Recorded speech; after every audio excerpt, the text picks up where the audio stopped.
Votre flash d'information locale par Hugo Sastre. Bonjour à tous. La première ministre britannique Theresa May a signé hier la lettre pour déclencher le Brexit. Une lettre qui doit être remise ce matin au président du Conseil européen Donald Tusk. La lettre d'activation de l'article 50 du traité de Lisbonne doit donner le coup d'envoi des négociations sur la sortie de l'Union européenne. Des négociations qui peuvent durer jusqu'à 2 ans. La première ministre doit également prononcer un discours en fin de matinée devant les députés britanniques pour annoncer l'activation officielle du Brexit. Entre 8 000 et 10 000 personnes ont manifesté hier à Cayenne, le chef-lieu de la Guyane. Selon la préfecture, il s'agirait de la plus grosse manifestation jamais organisée. Le ministre de l'Intérieur, Matthias Fekl, et la ministre des Outre-mer, Erika Bareks, doivent se rendre aujourd'hui sur place. Prism Emploi a révélé hier les chiffres de l'intérim. Au niveau national, l'embauche d'intérimaires a augmenté de 8,7% en février 2017. La Bourgogne-Franche-Comté est dans cette moyenne.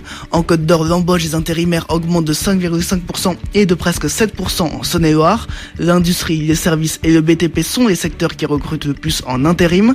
Par rapport aux autres régions, la Bourgogne-Franche-Comté est donc dans la moyenne, loin devant le Grand Est qui progresse de seulement 3%, mais derrière l'Occitanie qui progresse de 12%. On rappelle que l'intérim anticipe les mouvements en termes d'emploi entre 6 et 12 mois.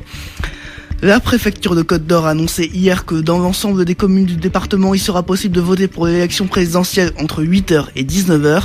Dans les communes de plus de 1000 habitants, il faudra présenter une pièce d'identité en plus de la carte d'électeur. Peut prouver votre identité une carte d'identité, un passeport, un permis de conduire ou encore une carte vitale.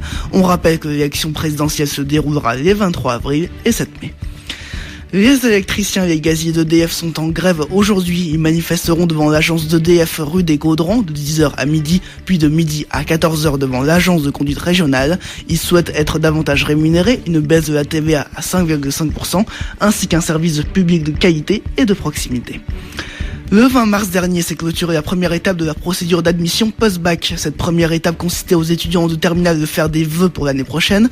Ils ont jusqu'au 2 avril pour confirmer leur choix et jusqu'au 31 mai pour les classer. Cependant, le rectorat de Dijon fait d'ores et déjà un premier bilan.